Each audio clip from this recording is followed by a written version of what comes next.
ওয়াসাল্লাম। আজকে বিষয়বস্তু হলো কুরবানি। আল্লাহ তাআলা কুরবানিকে তার একটা বিশেষ নিদর্শন হিসেবে পেশ করেন।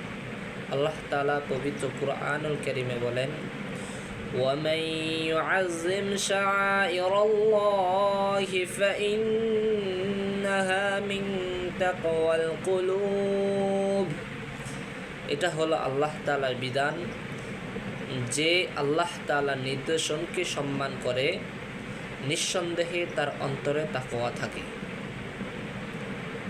কোরবানিটা হলো আল্লাহ তাআলার বিশেষ একটা নিদর্শন। অর্থাৎ আল্লাহ তাআলা বলেন যে ব্যক্তি এই নিদর্শনগুলোকে সম্মান করবে, যে এই নিদর্শনগুলোকে নিজের অন্তরে ধারণ করবে এবং কি আমল করবে, আল্লাহ তাআলা